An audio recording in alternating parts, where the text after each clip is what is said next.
जय जगन्नाथ केमिति अच्छे आपण मैंने मु स्नेहा डेली लाइफ को आपण मानक स्वागत। आपण मैंने ये देखिपे मोटे ओऊ नहीं पूरा कसी ओटा एटा एबे तो ओ पाकल है नहीं सब कसी ओ मिलूँ। कसी ओरे आम आज बेसर खट्टा बनइबा चलते भी आम बनइबा। तापे प्रथम गोटे कढ़ई बसई देते पानी पकई पानी जो गरम हो फुटब से टाइम आम ओ को काटिकी रखी ओटा पकईदेवा तादेह लुण आ हलदी पकईदेवा ओ को प्रथम टिके 5 मिनट खंड आम सिझेदेवा जेतिकी ओर कषाଳିଆ अंश थी ना सेटा जीवाई से ओ सिझिला भितर आम चलते बेसर जो मसला बनवा ताप गोटे चामच सोरिष नहीं अधा चामच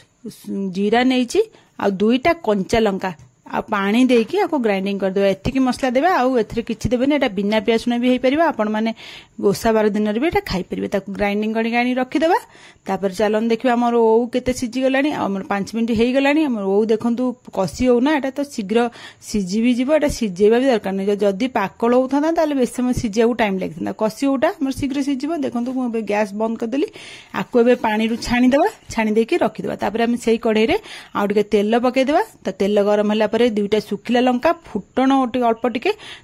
पकई देकी फुटण फुटिगला आम से सिझा ओटा रखी सेटा को पकईदेवा पकई देकी आम ये भाजवा लो फ्लेम रखिए ना हाई करें ये हो लो फ्लेम रे 5 मिनट खंड भाजदेवा माने भल करी ओर बास्ना जो ये बास्नाटा पलैया तापर आम 5 मिनट खंड एमती गोली गोली आपण मैंने भाजीदेवे भाजीदेला आम से जो मसलाटा आम बाटिकी रखी ना बेसर मसलाटा से मसलाटा आम पकईदेवा पकईदेला आम ग्राइंडिंग जार आती मसला लगी जाए पानी पकई धोईकी एमती पानी पकईदेवा कहीं आम एमती भी बेसरटा आमर टिके कषि ना बेसर बास्ना जीवनी ना बेसर माने मसला बास्ना रही पानी धोईकी पकईदे यही पानीटा फुटब फुटिया को छाड़देवा फुटब जो आम बेसरटा भल कर कषि हो बेसर स्मेलटा रही लंका गुंड आपण मैंने देखिए पकईबे कहीं मुझे अधा चामच पकई आपण मैंने कंचा लंका बाटी आपण मैंने देखिए पकईबे मोर लंका बेसी राग ना ये अधा चामच पकईदेली तापर ये लुण आ हलदी अल्प टिके पकईदेवा ताको एमती फुटेबा जेमती मीडियम फ्लेम करके जेमती पानी गुड़ा सब सुखीज आमर बेसरटा भल कर कषि हो कषि गले बेसर स्मेल जमी भल कर बेसर स्मेल जमी बाहर कि कंचालिया स्मेल रही एवं देखो आम पानी पूरा सुखीगला आम बेसर मसलाटा पूरा भल कषिगला ये आम कौन गुड़ पकईदेवा गुड़ मुझे 2टा खंड पकई आपण मान मीठा अनुसार आपण मैंने पकईबे गुड़ पकई देकी गोलेदेवा गोली देकी कौन करना आम लो फ्लेम ये रखिदेवे ये हाई करें कहीं आम पानी आउ देवा दरकार नहीं आम मसला ना ये पोड़ीज आम घोड़ेदेवा घोड़े देकी छाड़देवा देखो घोड़ी देला आम ऑटोमेटिक से जो